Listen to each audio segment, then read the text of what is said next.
Hello. Today, as part of our What's That About special interview coverage, we are excited to have John Hanratty, a candidate running for Cambridge City Council. And thanks for coming on our show, John. Yeah, it's a pleasure.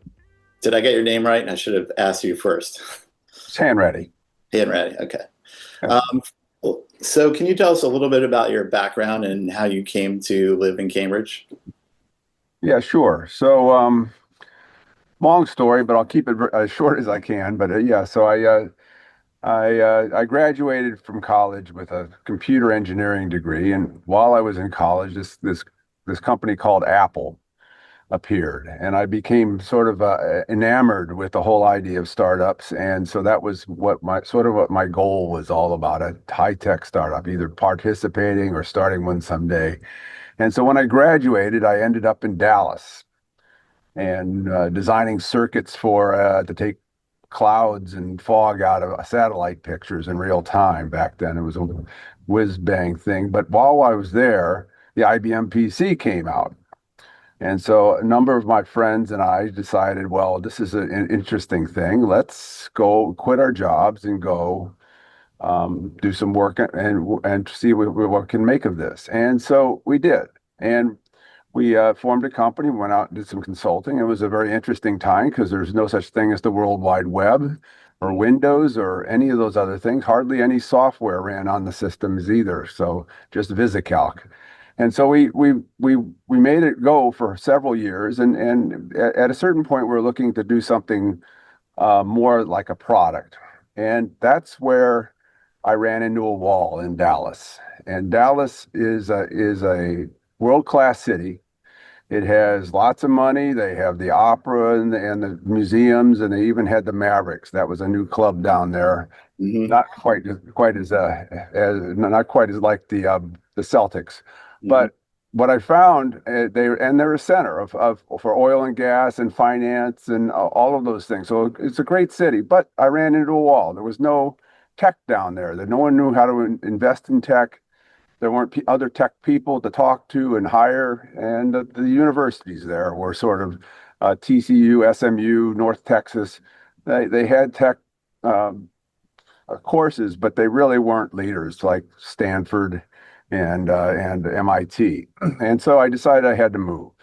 And I looked into Silicon Valley, and it was a set of malls with no sidewalks, hot, no restaurants or anything around, and nothing to do but just work. And then I came to Boston, and I fell in love with it because it was a walking city. It actually had seasons. There's lots of things to do and lots of people thinking about things. And I very quickly got hooked up with a company up in Billerica and realized that Boston wasn't very convenient, the North End. So I decided to move, and I looked around and I found Cambridge. And so Cambridge was a much easier commute for me. That was the first piece, but I also fell in love with the walking. It was a manageable size. You could get across town in 10 minutes at the time. It was a place where there was lots of people thinking about things. There was a lot of diversity of thought, cultures, and other things to take part in. And you could actually have a yard if you wanted to at that time. So that's where I landed, and I've been there for about almost 40 years. Been here and raised my son. He graduated from public school here a couple of years ago. Was off in college, and I started a couple companies here and took advantage of the ecosystem that it provided. So it's really been a great fit because I haven't run into a wall yet where in one stage of my life or one project or another thing, I couldn't find what I needed to be able to complete it or attack a problem. So it's been really a joy to be here. I sort of just to talk a little bit. My background is high tech startups, and what we do in startups is we will take a product, we will take an idea. We'll go out and develop it, go talk to some investors. We'll take a lot of beating from them and change it till it's financeable. And then we'll get some money and we'll spend 2 years working on it, talking to experts, talking to customers, stakeholders, and then we'll build a product. And we'll build the product, and invariably we go out to our first customer and they look at it and they say, that sucks. It's really bad. And so you go back and you work on it some more and it doesn't suck as much. And finally you get a really usable product. But it takes iterations to do that. It takes measurement. It takes criticism is your best friend to be able to get something to the stakeholders, the customers that you want. And I think that it translates to the city government. We need to, be willing to take some criticism.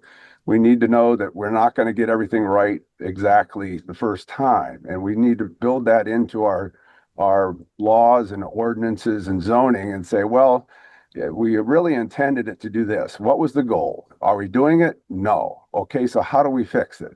And don't seem to be doing that at this point. So that's where I would like to add some value as a counselor. So that's my background. That's where I came from.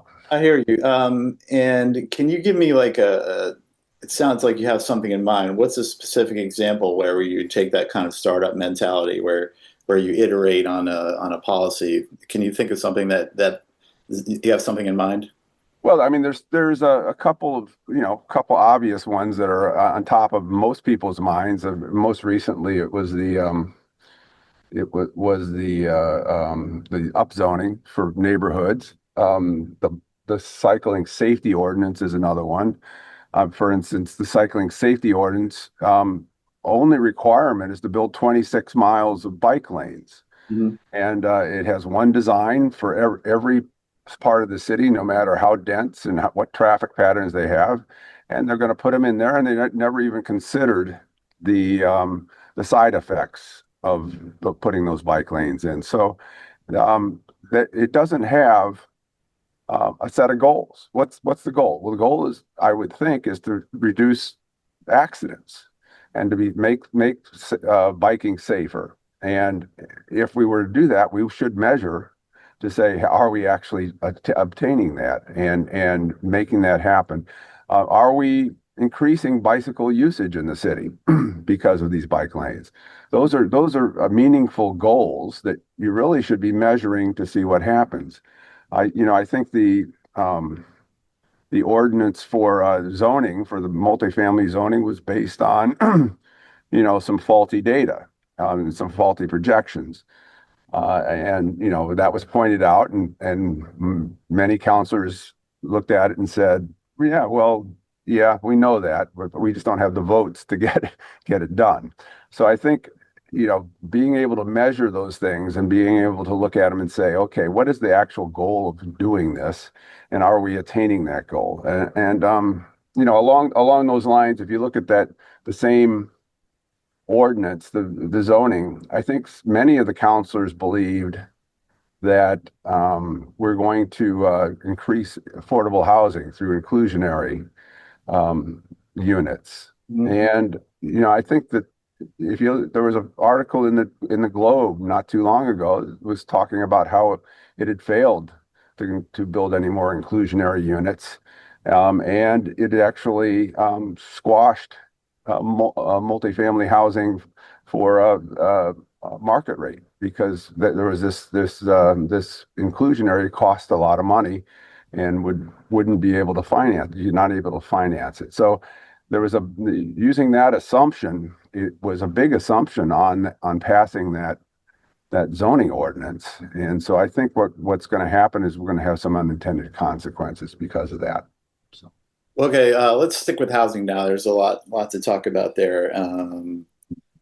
I mean, as you know, this is one of the most expensive places to buy or rent in the country, and the council has tried to do a few things like the upzoning you're talking about, like the affordable housing overlay, removing parking minimums, and allowing ADUs. Mhm.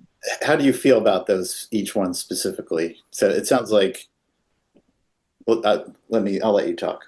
Okay. Well, I think so. I think a lot of what's been done as far as I think ADUs make sense. I think that but I think that one size fits all zoning, and you can plop a tall building anywhere in the city, is without any parking is kind of abusive. And I think that there has to be some differentiation because the neighborhoods are very different, right? So if you go to Kendall Square, it's tall. Central Square is sort of tall. If you go out to the Highlands, it's not quite as tall, and people have yards and other things. So it's not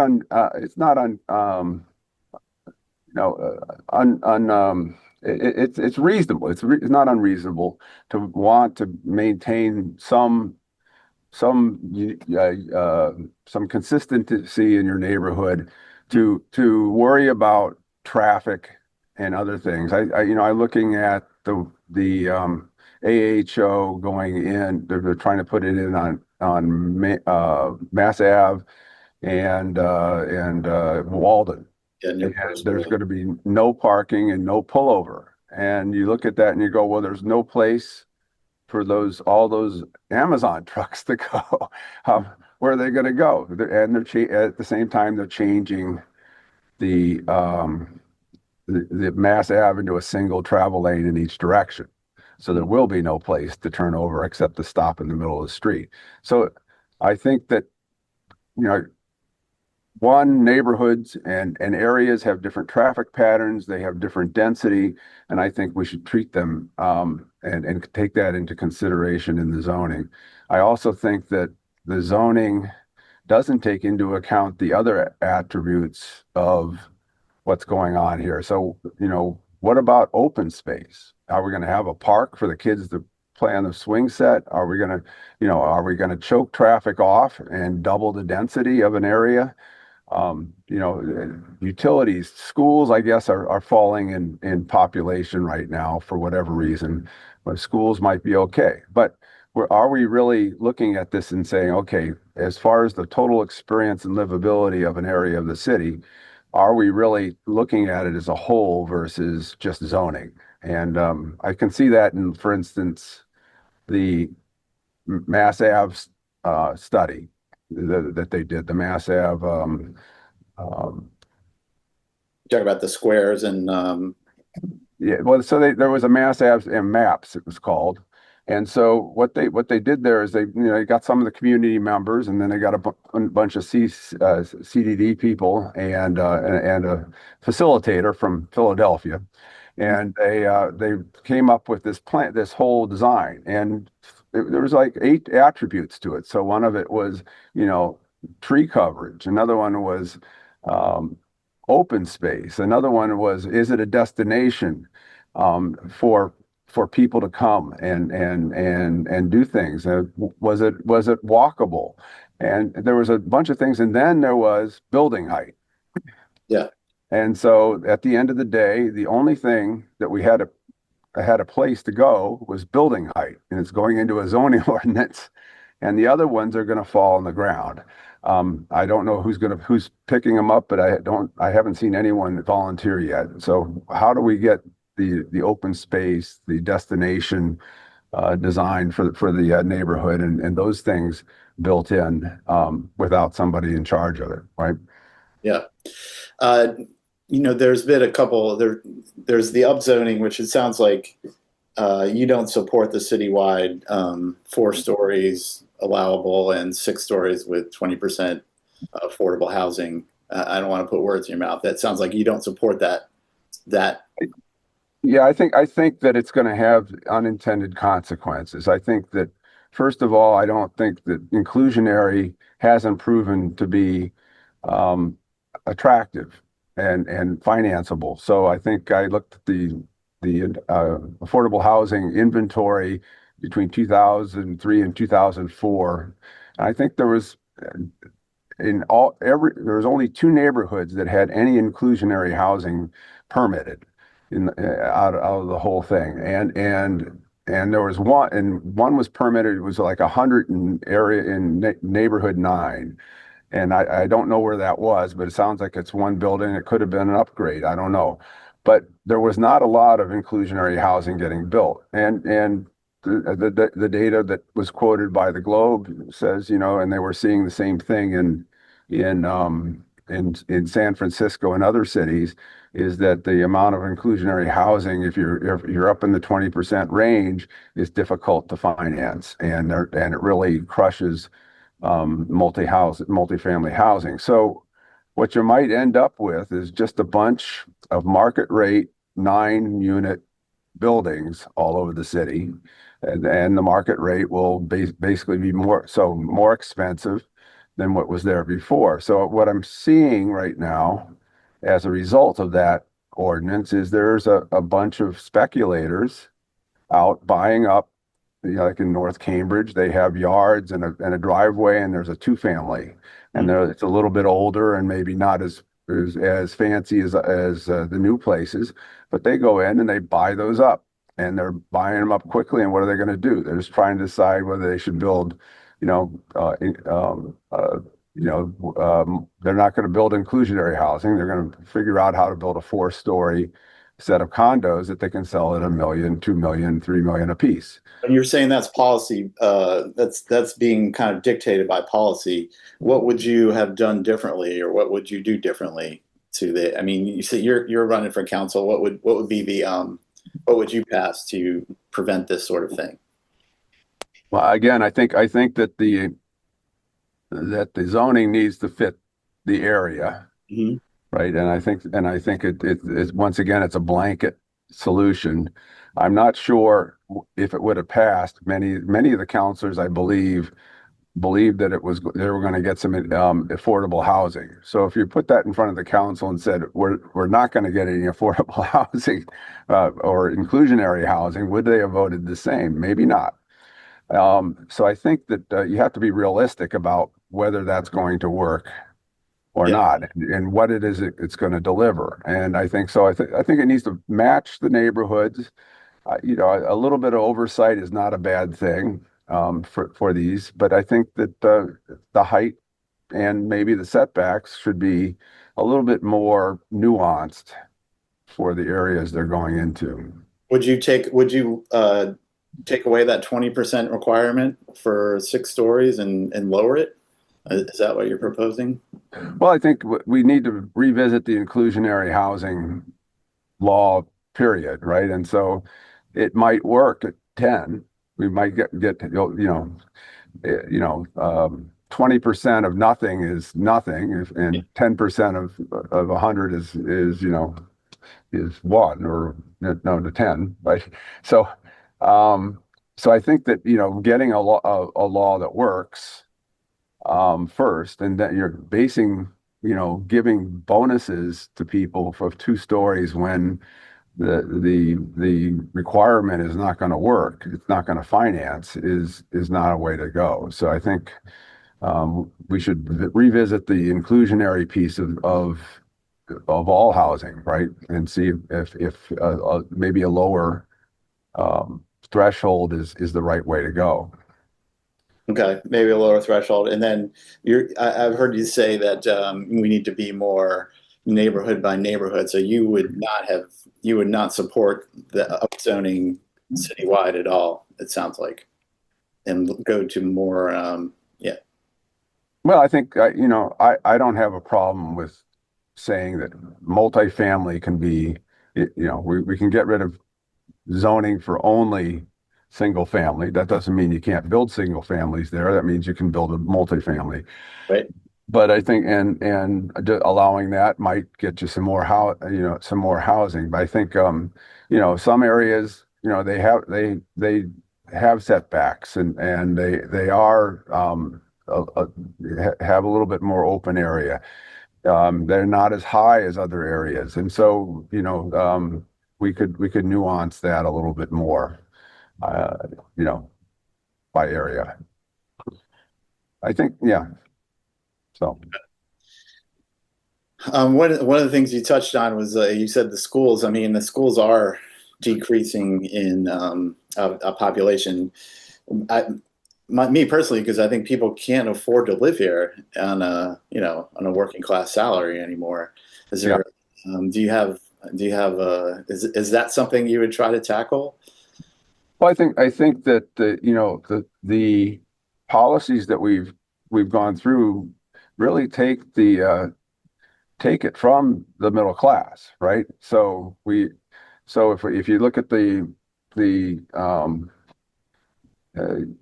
take their so if you look at what's going on with the upzoning for the neighborhoods. What's going to happen is they're going to buy less expensive houses that are naturally affordable, and the people that live there are going to have to leave, and that likely they're not going to be able to afford another place. And so, so we're going to end up with more housing at the at higher market rates in those areas. So it's going to sort of drive up the cost.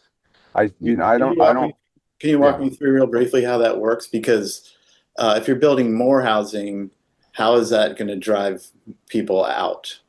Well, the people that are there have been living affordably Hmm. usually it's a two family, and the landlord has, I'm a landlord myself, if you find a good tenant, you give them a good price, and even if they take care of the place, and you don't raise the rents, and that's where a lot of people are. And so um and usually the houses they're in are maybe a little bit older and need some care, and so they're not luxury apartments. Now, what people come in, they build these say 9 units because they don't have to do inclusionary. They can build them and charge 1 million or more. I've seen 2 million, 3 million a piece for Hmm. Sure. these condos. So I don't think people are going to it's going to raise the prices because people can, there's a demand for market rate. Does Yeah. that, does that make sense? I mean, I mean, I understand the demand for market rate, but isn't that already there? I mean, I live in Central Square area. There's a house on Amory Street that was like a three-decker that just got knocked down, and they put like basically a two-family house there that cost $4 million. yeah, Uh, it's already happened. It's happening on Hancock Street here. The same thing. yeah. Um, Well, I mean, it's even more attractive to be able to build, instead of two family, build a four family or a six family and charge $3 million a piece for them, right? And so that's why there's sort of a land grab right now by speculators and developers to buy up those underutilized, quote unquote, um, uh, spaces where you have maybe an older house with two-decker, and it has a yard and a driveway, and they can build up to the lot lines right now and not put any parking in. And I don't know, if your market rate, I believe that you're going to have to put some parking in to sell. If somebody's going to spend 1.5 million for a condo, they're probably going to want a parking space, but we'll see. I but don't they know. can put parking in if they want, right? They're They just can. They can. I'm just saying that yeah. I was saying they could get rid of parking, but I think they're gonna want it. But So just unless there's more you want to say about housing, but just so I'm clear, you're saying that because the zoning is now making these properties more valuable, more people are going to want to sell and cash in, and that's going to drive out renters. it's gonna cash in, yeah, and I don't or it's gonna make rents so much higher, one of the two. But because the new units are gonna be new fangled market rate Hmm. um New building. places. I Yeah. mean, and the other thing that I don't believe, and maybe people believe this, is that you're going to fix this with supply. You're going to lower prices with supply. I don't think that we're anywhere near satisfying the supply. And so even if we doubled the number of houses, which I don't think we have room for, Mhm. uh, I don't know if we're going to lower prices. Now, demand is another way to fix it. And if people don't want the places, then the prices will go down. But it's going to have to become a crappy place to live, Right. right? And I don't think we want to use that strategy. This isn't Cambridge specific, but it's, I mean, I think everyone or anyone who thinks about this knows this is a regional problem of housing. Do you support the Communities Act, the MBTA Communities Act, which tried to encourage changing zoning around, public transportation?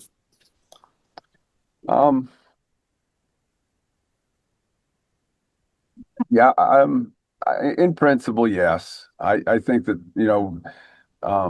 that there's an opportunity with transportation to be able to so I've done a little study where I went out and I went out towards the along the commuter rails and said, what's the average rent? Mhm. And as you get out there, you can half your rent almost from Cambridge as you go out the commuter rail. And so whether they have housing right next to the the the T stop or not, I think that you can find more affordable housing out farther. And maybe that they'll be expensive right next to the T stop. I don't know. But so I'm sort of on the fence on that one. I don't, you know, I think sure you could build it. You could um, build close to the T and zone it so people could build multifamilies next to the T. That sort of makes sense. Yeah. Okay. I Um, don't. okay. Yeah, we can circle back, but can you, why are you running for council? What would you say is are your highest priority issues? What do you care about, and what do you Sure. like to change? So I have three issues that I consistently talk with people about, and other issues are very important, but these are the ones that they think about. So first is, neighborhood voice. I think that the perception and the experience of neighborhoods with the city is that they really have very little input, and when there is a initiative, usually they're the last to know, and they get shown a here's what we're going to do. We'd like your input, but it's already pretty well baked by the time it gets to the neighborhood. And it takes a long time for neighborhoods to actually organize around these things so that they can have an opinion and have a voice. So I think that, for example, zoning or bike lanes, I was just down on Broadway in the last couple months where the community spoke up and they said we really need parking, and they put a petition together with 1,000 signatures on it. They sent 300 emails in. They had a community meeting they invited the counselors to, where 100 people got up and spoke about their parking needs. And then they spoke. And then there was charter righted, and they went back and did it again.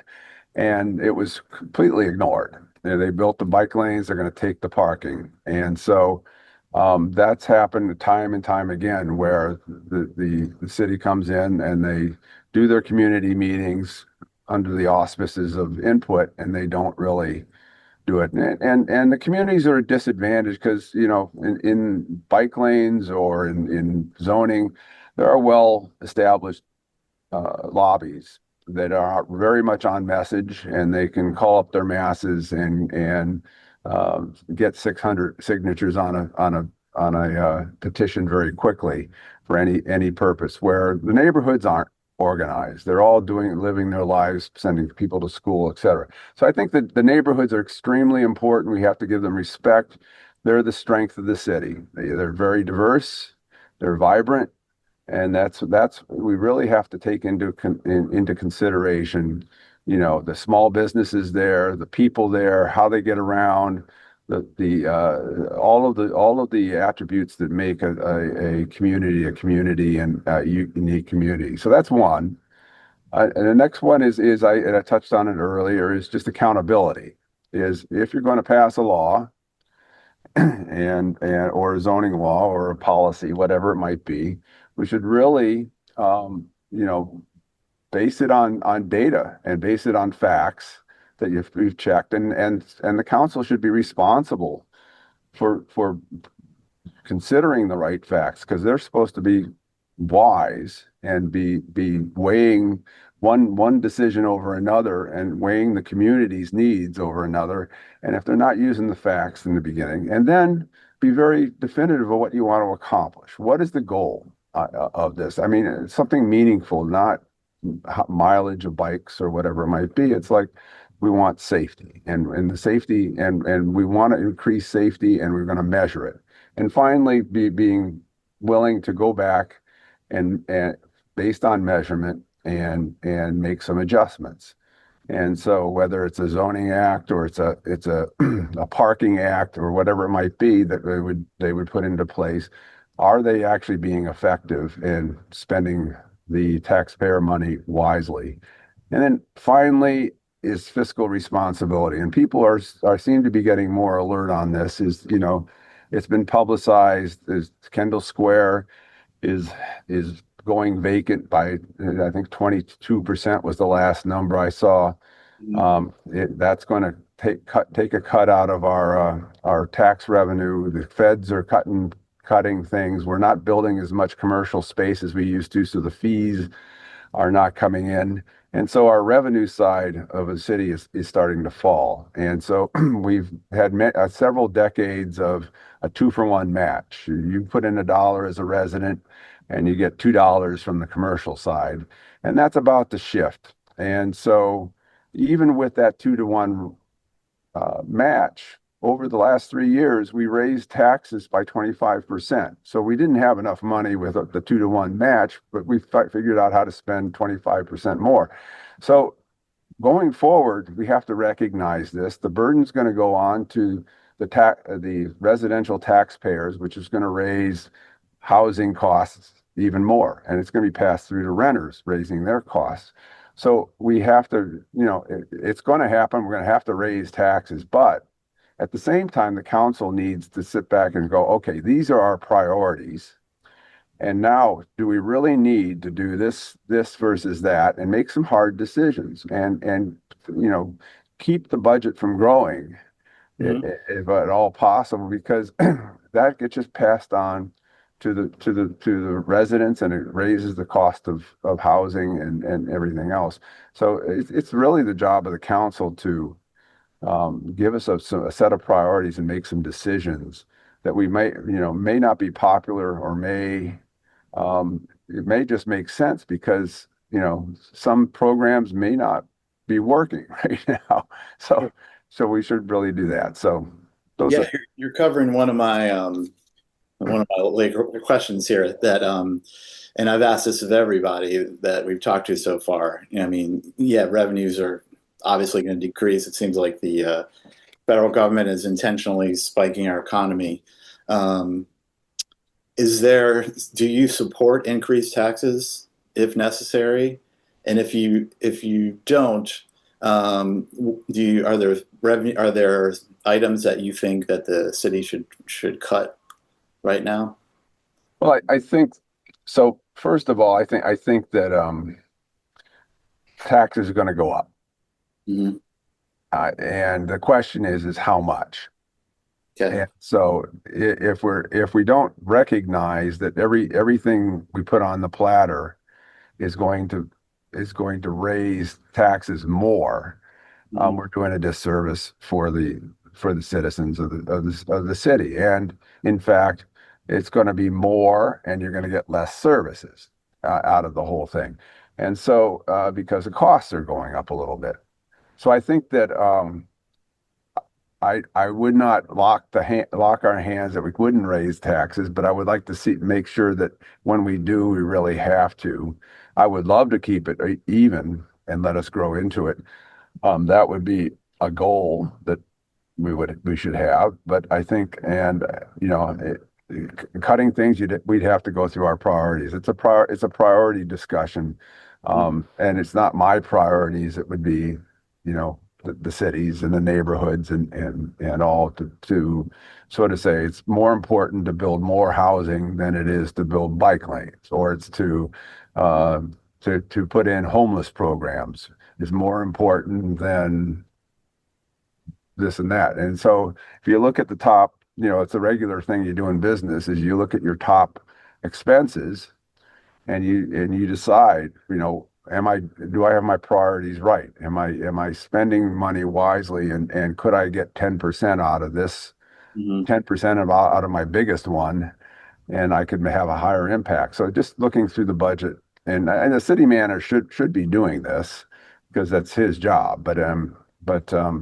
but really emphasizing the fact that we really want to do this, and that the city council has to provide the city manager some priorities for doing that, for doing things. So it may be we don't get rid of things, we just slow them down, Mm. or or there's all sorts of cap when you spend $300 million on a school or whatever the number was. That's something that goes into your expenses for the next 20 years, right? You're paying that off in debt service. You have to pay it back. Yeah. And so some of these large capital expenditures might be considered or cut back a little bit so that we don't have to take on as much debt service. So there's a lot of places you could probably trim. There's some places you could cut, and that I think that would have to be a discussion on priorities. And my priorities don't really matter. It's what the city thinks, Well, right? this is your opportunity to, what's your priorities? Yeah. What, yeah, why don't you, what's your priority here? Well, I don't. I think that the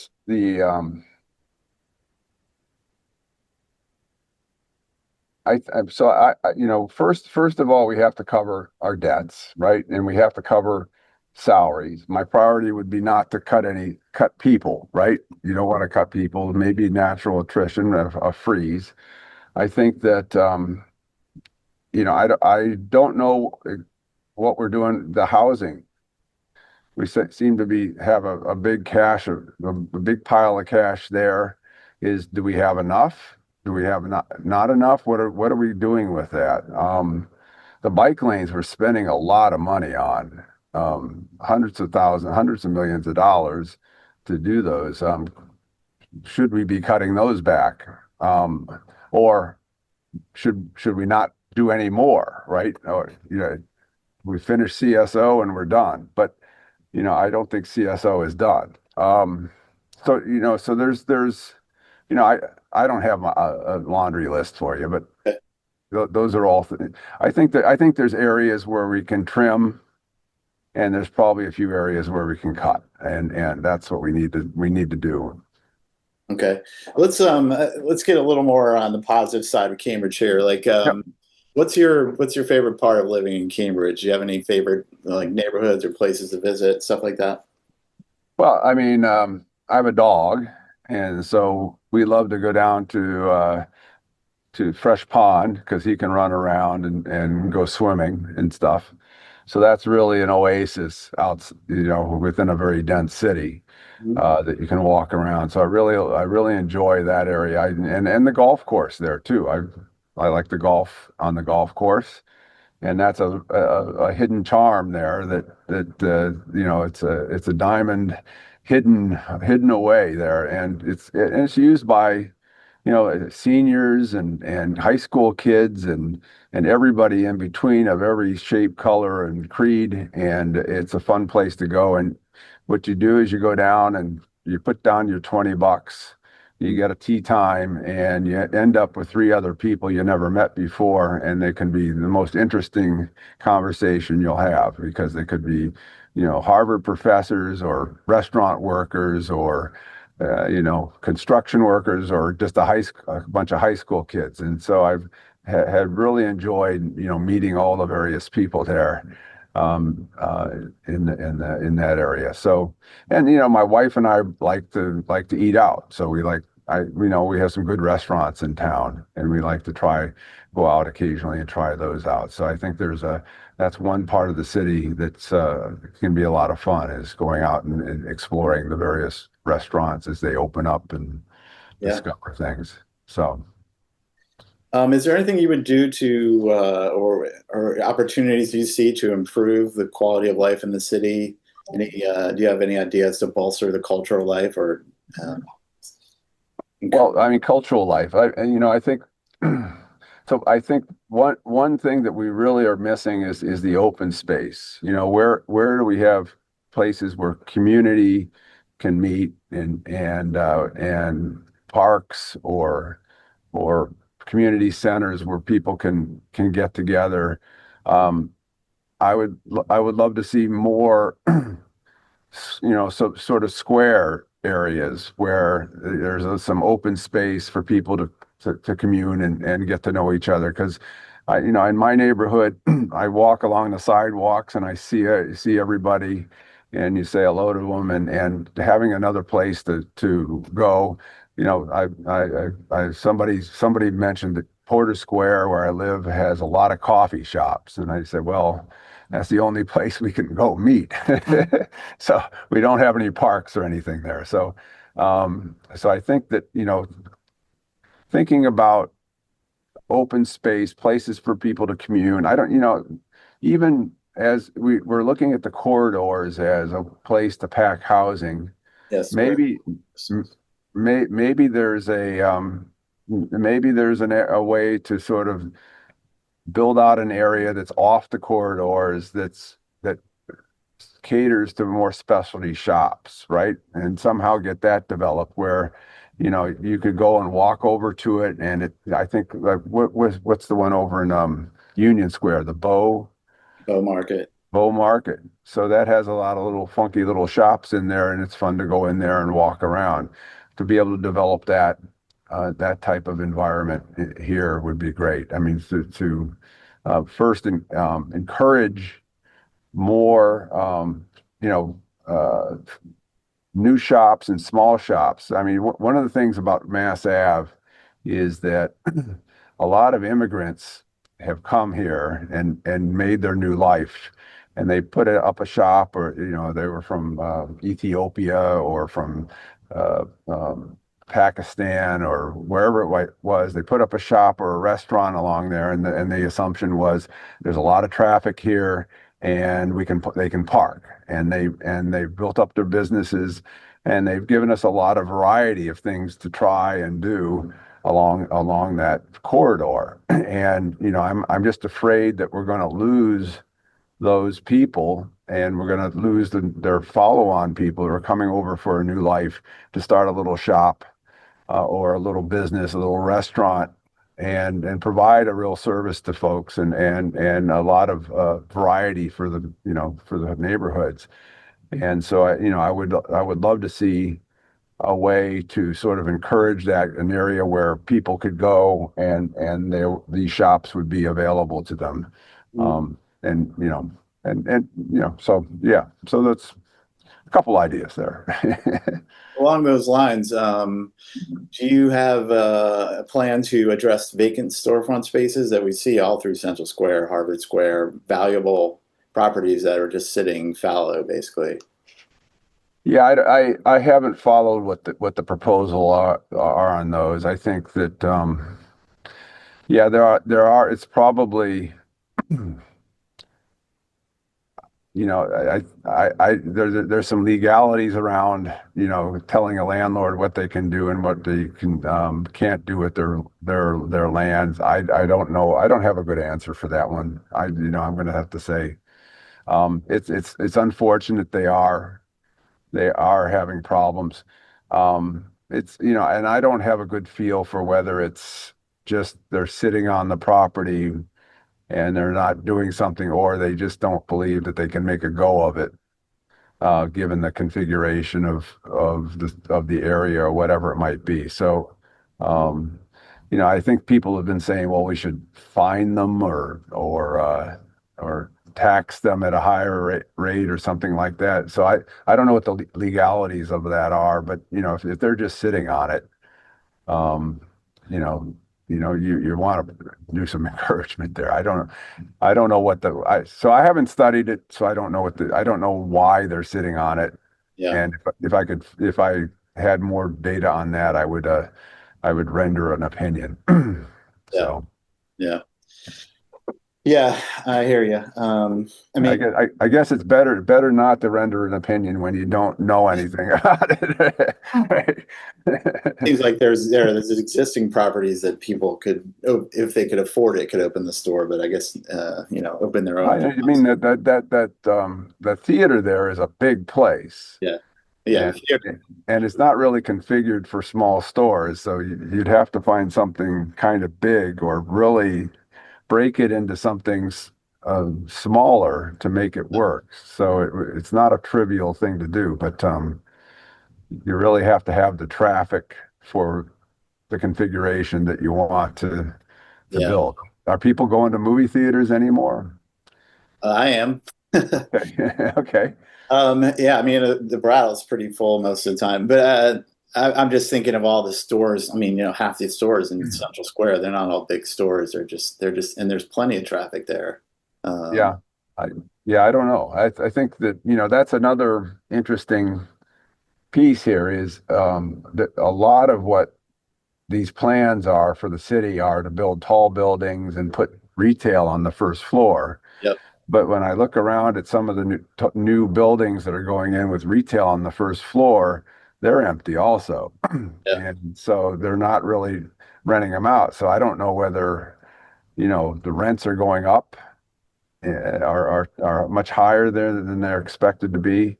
I know that in Porter Square Mall, they're seeing some rent increases, which have pushed a few people out. yep. And yeah, so I don't know. Mhm. If you were on the city council this last session, is there, as you know, the council elects their mayor.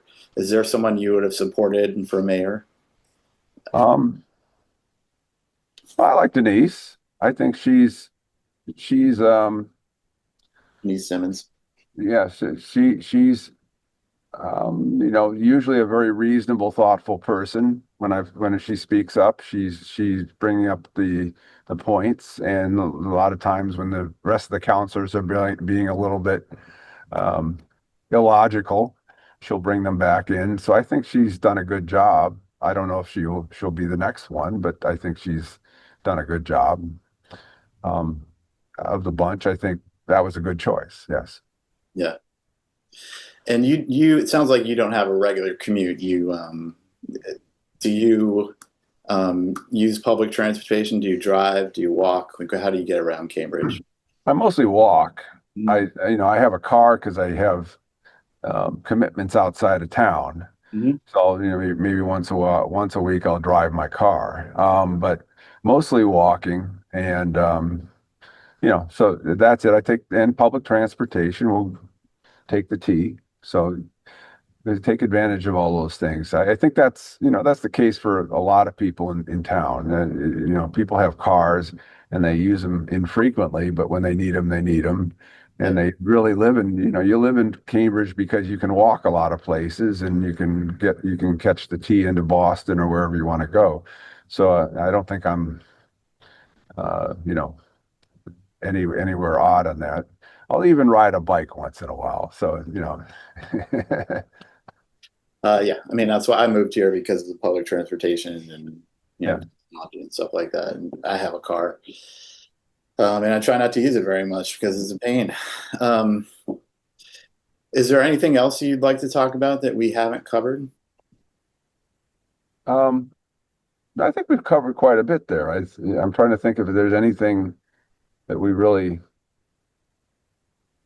No, we've covered a lot of issues, and I think that there's a difference between campaigning and being a city councilor, right? And there's a lot of issues that I'm seeing bubbling up. In fact, this morning I spent an hour with a woman that was talking about homeless people doing drugs under her window, and I run into that in in Central Square where I talk about we talk about the main topics of the campaign, and the person says, well, those are all you're all right on those. I agree with you, but a real problem here is people, homeless people, and that are addicted, and they're not allowed to be in the shelters, and they're using my front yard as the bathroom and a place to take drugs. Mhm. And so, I think we do have a homeless problem, and it's not a matter of it's less about housing and more about mental health and addiction and bad luck. When sometimes somebody gets sick and they can't make their payments and they get thrown out of their house or whatever it might be. Those types of things we have to figure out how to address. Addiction is a hard one, right? It's a very difficult one to deal with, and when you're an addict, you really have to want to get better. to make it work. And you have to figure out how to help them do that. So, Do you have any thoughts on how to do that, like transitional housing or supervised injection sites or more treatment facilities? well, I think supervised injection sites and those types of things are sort of a band-aid, but maybe a good one. I think that it gets the people off the street, Mhm. out of people's yards, and allows them a safe place to do what they were going to do anyway and not leave. So the problem that we're seeing in Porter Square is we see 1,000 needles a year Yeah, that are picked up right in the by the T stop there, and 10,000 are over in Central Square. So there's a dangerous piece of this also. So how do we deal with it? So maybe injection sites, but at the end of the day, you know, uh, I was talking with the woman. She's a nurse, and she goes, well, they really have to want to. Um, they have to want to get off, and if they don't have the will, it's not going to happen. And so, how do we help them? I don't. That's a good question. It's how you have to be there when they're really down, or they're at a decision point to really catch them and change them. That's so, but it's a problem, but it's also, not an easy problem to solve. But and you know, so okay. Yeah, I don't think anyone really has an answer, but it doesn't seem like we've been trying very much lately on a national level. yeah, All right. Yeah, thank you for coming on, John. Thanks for being our guest. If you think anything else, or if something comes up that you didn't felt we didn't cover, just let me know. I'd be happy to talk to you about it. well, I appreciate it, and I look forward to seeing what you come up with. All right, and good luck on the campaign trail. And And vote me number one. okay, I'm being a candidate. I got to ask you. yep, appreciate it. So, all right, thanks. All right, thank you. Have a good day. Thanks. Good weekend. You too.